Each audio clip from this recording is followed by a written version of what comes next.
Hello everyone. तो आज हम स्टडी करने जा रहे हैं स्टरलाइजेशन बाय फिजिकल मेथड का, ड्राई हीट स्टरलाइजेशन मेथड। ठीक है। All micro organism including bacterial spores can be destroy by heat. सारे माइक्रो ऑर्गेनिजम्स जो हैं वो डिस्ट्रॉय हो जाते हैं, हीट से डिस्ट्रॉय हो जाते हैं। ड्राई हीट 100 डिग्री सेल्सियस पे अगर हमने की तो ऑल वेजिटेटिव बैक्टीरिया तो किल हो जाएंगे 1 घंटे के अंदर, but it does not kill spores. लेकिन उनके क्या होंगे, स्पोर्स किल नहीं होंगे। अकॉर्डिंग टू फार्माकोपिया, फार्माकोपिया के according sterilization by dry heating में जब भी इफेक्टिव होगी जब टेम्परेचर 160 डिग्री सेल्सियस हो और टाइम 2 आवर्स का हो। ठीक है। तो ड्राई हीट स्टरलाइजेशन में हम हॉट एयर ओवन ले रहे हैं। Hot air oven use to sterilization of pharmaceutical आएगा यहाँ पे, pharmaceutical product, pharmaceutical products and other materials. हम इसमें फार्मास्यूटिकल प्रोडक्ट्स को लेते हैं स्टरलाइजेशन के लिए और अदर मटेरियल्स के लिए। It is a double ball chamber made of steel. ये डबल बॉल चेम्बर होता है और ये स्टील से बना होता है। हम हॉट एयर ओवन की बात कर रहे हैं जो कि डबल वॉल चैम्बर होता है, स्टील से बना होता है। इंसुलेशन मटेरियल जो इसमें भरा है वो किसका, ग्लास फाइबर और एस्बेस्टॉस का, एस्बेस्टॉस फिल्ड होता है। ठीक है। किसके, दो वॉल्स के बीच में जो फील्ड है। ठीक है, जो कि हीट लॉस को अवॉइड करता है। Door is also double walled. इसका डोर भी डबल वॉल्ड होता है जो कि having asbestos gasket on its inner side. उसके भी दोनों वॉल के बीच में क्या रहेगा, एस्बेस्टोस गैस्केट। ठीक है।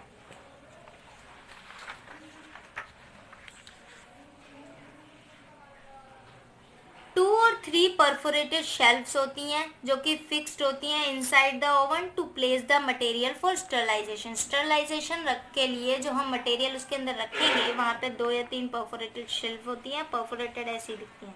ठीक है। एन इलेक्ट्रिक फैन होता है जो कि फिक्स्ड होता है यूनिफॉर्म सर्कुलेशन में, इनसाइड ही होता है हॉट एयर ओवन के।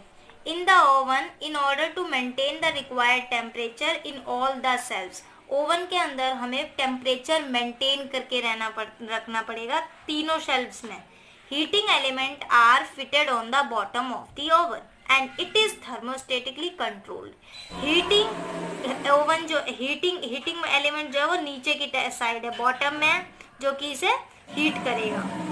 A thermometer is fitted in the oven to note down the temperature inside the oven। और एक थर्मामीटर फिट होता है जो कि अंदर का इसका टेम्परेचर बताता है कि क्या टेम्परेचर है। ये हॉट एयर ओवन का डायग्राम बना हुआ है, ये डोर है, ये वेंट है, ये फैन है, यहाँ पर फैन लगा होता है, ये वाला फैन है, ये आउटर का केस कंटेनिंग है, ये बाहर का मतलब, और ये एस्बेस्टोस से बीच में फिल होता है, और ये रेगुलर है, और ये परफोरेटेड शेल्फ्स हैं। ठीक है, परफोरेटेड शेल्फ्स नहीं होते वही।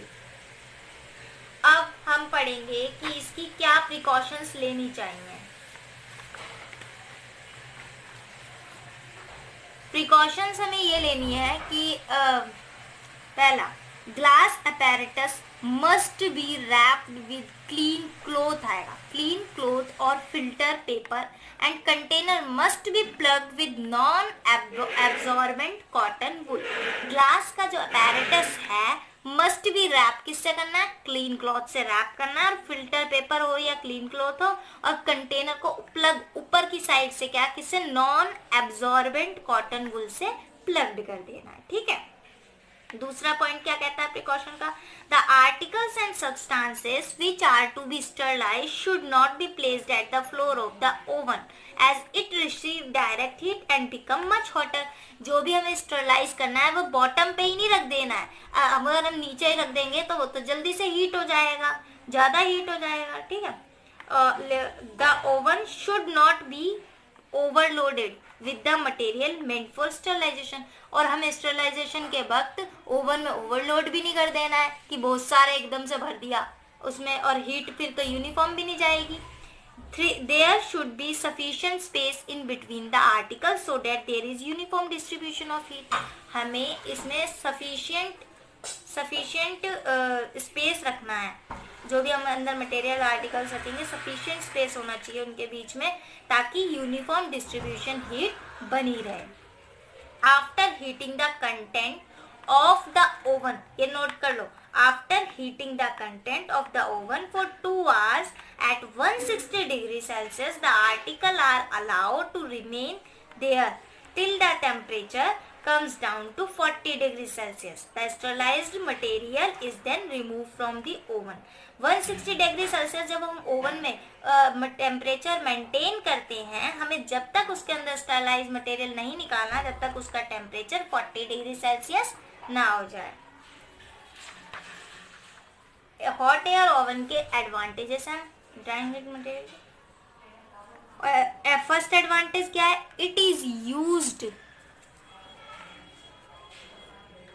Used for sterilization of those substances which get spoiled during moist heat sterilization।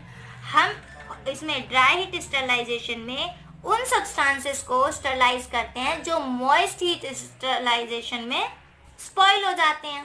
Example oily materials and powders. ठीक है। सेकेंड पॉइंट क्या कहता है एडवांटेजेस का कि the method is suitable for sterilization of assembled equipment such as all glasses syringes due to exposure to high temperature for a long time। ये method suitable है sterilization करने के लिए, किसके लिए? इक्विपमेंट्स। कौन कौन से? ग्लास, सिरिंजेस, जो कि हाई टेम्परेचर एक्सपोजर करती हैं। थर्ड पॉइंट क्या कहता है? It is not so damaging to glass and metal equipment as moist heat. ये उतना हार्मफुल नहीं, डैमेज करता ग्लास एंड मेटल्स को, इक्विपमेंट्स को, जितना मॉइस्ट हीट डैमेज कर देता है। और इसके डिसएडवांटेजेस क्या है? पहला disadvantages, the method is not suitable for surgical dressing. Surgical dressing के लिए सुइटेबल नहीं है। This method is not suitable for most of the medicament। most of the medicaments के लिए भी suitable नहीं है। ज़्यादातर medicament इससे नहीं sterilize कर सकते हम। rubber and plastic goods because the article are exposed to very high temperature for a long period। क्योंकि articles कितने expose करते हैं? very high temperature, ज़्यादा temperature, ज़्यादा समय के लिए। ठीक है।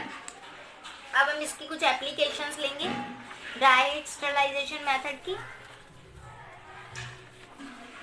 तो इसकी पहली एप्लीकेशन ये है, it is mainly used for sterilization of glassware such as pestle and mortar, petri dish, flask, pipettes, bottles, test tube etcetera. आप लोगों ने देखा होगा पेस्टल मोटर कैसा होता है, petri dish, flask, pipette, bottle, test tube, इन सबको स्टरलाइज करने के लिए है। इट इज मेनली यूज, इनके लिए ये होता है, जरूरत किया जाता है। सेकेंड पॉइंट क्या कहता है? It is use for sterilization of powder such as, powder कौन कौन से इसमें स्टरलाइज कर सकते हैं? Sulfacetamide, sulfadiazines, kaolin, talc, zinc oxide, starch etcetera. Third application क्या कहता है? Injection where fixed oil is use. जहां पर फिक्स्ड ऑयल इज यूज होता है वो वाले injection, fixed oil used as vehicle, are sterilized by the dry heat method. Example, injection of progesterone, injection of testosterone, propionate, and injection of estradiol dipropionate। Fourth application हमारा ये कहता है, it is also use for sterilization of scalpel, scissor, spatula, blades and glass syringes. तो हमने आज dry heat sterilization method के बारे में पढ़ा। ड्राई हीट स्टरलाइजेशन मेथड में हमने हॉट